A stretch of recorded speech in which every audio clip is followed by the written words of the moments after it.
Audio Jungle.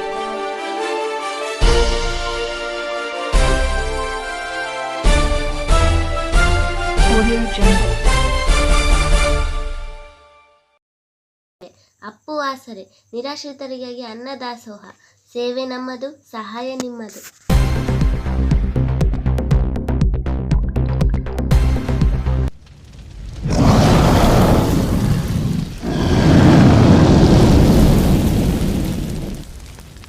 ನಮಸ್ಕಾರ ವೀಕ್ಷಕರೇ, ಜನನಾಯಕ Appu T ವಾಹಿನಿಗೆ ಸಮಸ್ತ ವೀಕ್ಷಕ ಬಂಧುಗೆ ಸ್ವಾಗತ. ನಾನು ಹೊನ್ನಸ್ವಾಮಿ. ಮೊದಲನೇ ಬಾರಿಗೆ ನಮ್ಮ ಸಂಡೂರು ಭಾಗದಲ್ಲಿ ಇವತ್ತು ಪ್ರಥಮ ವರ್ಷದ ಒಂದು ಆಚರಣೆಯನ್ನು ವಿಜೃಂಭಣೆಯಿಂದ ವಿಶೇಷ ರೀತಿಯಲ್ಲಿ ಅರ್ಥಗರ್ಭಿತವಾಗಿ ಆಚರಣೆ ಮಾಡ್ತಕ್ಕಂಥದ್ದು. ಬಳ್ಳಾರಿ ಜಿಲ್ಲಾ ಸಂಡೂರು ತಾಲೂಕಿನ 17ನೇ ವಾರ್ಡಿನ APMC ಮಾರ್ಕೆಟ್ ಹತ್ತಿರ ಇರುವ ಶ್ರೀ ಬನ್ನಿ ಮಹಂಕಾಳಿ ದೇವಸ್ಥಾನದಲ್ಲಿ ಮೊದಲನೇ ವರ್ಷದ ಪ್ರತಿಷ್ಠಾನ ವರ್ಧೋತ್ಸವದ ಪ್ರಯುಕ್ತ ಚಂಡಿಕಾ ಹೋಮ ಹಾಗೂ ಕಲಾಕರ್ಷಣ ಹೋಮವನ್ನು ಹಮ್ಮಿಕೊಳ್ಳಲಾಗಿತ್ತು. ದಿನಾಂಕ ಮೇ 14 ಮತ್ತು 15ರಂದು 2 ದಿನ ನಡೆದ ಕುಂಕುಮಾರ್ಚನೆ ಪೂಜೆ ಮತ್ತು ಚಂಡಿಕಾ ಹೋಮ ಹಾಗೂ ಕಲಾಕರ್ಷಣ ಹೋಮವನ್ನು ಮಹಿಳೆಯರು ಹೆಚ್ಚಿನ ಸಂಖ್ಯೆಯಲ್ಲಿ ಪಾಲ್ಗೊಂಡು ಶ್ರೀ ಬನ್ನಿ ಮಹಂಕಾಳಿ ದೇವಿಗೆ ಪೂಜೆ ಸಲ್ಲಿಸಿದರು.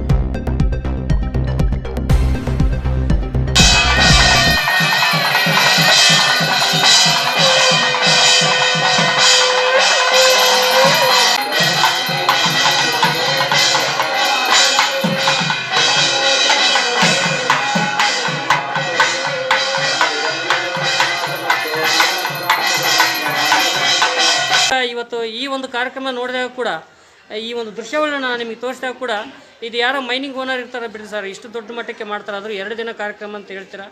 ಭಾಳಷ್ಟು ಅರ್ಥಗರ್ಭಿತವಾದ ಕಾರ್ಯಕ್ರಮ. ಚಂಡಿ ಹೋಮಂದ್ರೆ ಹುಡುಗಾಟ ಏನ್ರಿ, ಭಾಳಷ್ಟು ಖರ್ಚು ಬರುತ್ತೆ. ಹಾಗೆ ಭಾಳಷ್ಟು ಅರ್ಥಗರ್ಭಿತವಾಗಿ ಭಕ್ತಿಪೂರ್ವಕವಾಗಿ ಕೂಡ ಮಾಡಬೇಕಾದ ಒಂದು ಕಾರ್ಯಕ್ರಮ. ಯಾರೋ ಮೈನಿಂಗ್ನವ್ರು ಓನರ್ ಇರ್ತಾರೆ ಬಿಡ್ರಿ ಸರ್, ಅದು ಅವ್ರ ಕಡೆಯಿಂದ ಸಾಧ್ಯ ಇದು ಅಂತ. ಒಂದು ಬಡ ಕುಟುಂಬದ ದಂಪತಿಗಳು, ಅದರಲ್ಲಿ ಕೂಡ ಈ ಬಡ ಕುಟುಂಬದ ದಂಪತಿಗಳ ಹಿಂದ್ಗಡೆ ನಾವೇನು ವಾಸ್ತವವಾಗಿ ಹುಡುಕಿದಾಗ ತಳವಾರು ನಾರಾಯಣಪ್ಪ ಒಂದು ಕುಟುಂಬದವರು, ಅವರ ಮಕ್ಕಳು ಏನು ಸಹೋದರರಿದ್ದಾರೆ, ಅದರಲ್ಲಿ ಏನು ಈಗ ಪರಶುರಾಮ್ ತಳವಾರ್ ಅವರು ಹಾಗೆ ಅವರ ದಂಪತಿಗಳು ಭಾಳಷ್ಟು ಮುತುರ್ಜಿ ವಹಿಸಿ ಇವತ್ತು ಏನು ನಾವು ಪ್ರಥಮ ವರ್ಷದ ಪ್ರತಿಷ್ಠಾನ ಮಹೋತ್ಸವನ ಮಾಡ್ತಾಯಿದ್ದೀವಿ. ಬರೀ ಒಂದೇ ಕುಟುಂಬದವ್ರು ಮಾಡೋದಕ್ಕಿಂತ ಮುಂಚಿತವಾಗಿ ಇವತ್ತು ಭಾಳಷ್ಟು ಸುಮಂಗಳೆಯರಿಗೆ ಇವತ್ತು ನಾವು ಒಂದು ಅವ್ರನ್ನ ಆಹ್ವಾನ ಮಾಡಿ ವಿಶೇಷವಾಗಿ ಒಂದು ಅರ್ಥಗರ್ಭಿತವಾಗಿ ಮಾಡೋಣ ಅನ್ನೋ ದೃಷ್ಟಿಯಿಂದ ಭಾಳಷ್ಟು ಕಷ್ಟಪಟ್ಟು ಈ ಒಂದು ಕಾರ್ಯಕ್ರಮ ಮಾಡಿದ್ದಾರೆ.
ದಂಪತಿಗಳು ಕೂಡ 2 ದಿನ ಇವತ್ತು ಭಾಳಷ್ಟು ಭಕ್ತಿಪೂರ್ವಕವಾಗಿ ಚಿಕ್ಕ ಮಕ್ಕಳಿಗೂ ಕೂಡ ಗೌರವ ಕೊಡ್ತಕ್ಕಂಥದ್ದು ನಿಜವಾಗ್ಲೂ ನಮಗೆ ಅಚ್ಚರಿ ತಂದಿತ್ತು.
ಇವತ್ತು ಮಾತಾಡ್ತಾ ಹೋಗ್ತೀನಿ. ಪಂಡಿತರು ಏನು ಹೇಳ್ತಾರೆ ಈ ಒಂದು ಕಾರ್ಯಕ್ರಮದ ಬಗ್ಗೆ ಅಂತ? ಹರಿ ಓಂ. ಓಂ ಶ್ರೀ ಗುರುಭ್ಯೋ ನಮಃ. ನೋಡಿ, ಇಲ್ಲಿ ವಿಶೇಷವಾಗಿ ಈ ಬನ್ನಿ ಮಹಾಂಕಾಳಿ ದೇವಿಯ ಪ್ರತಿಷ್ಠಾ ವರ್ಧಂತೋತ್ಸವದ ಕಾರ್ಯಕ್ರಮ ಈ ದಿನ ನಡೀತಕ್ಕಂಥದ್ದಿತ್ತು.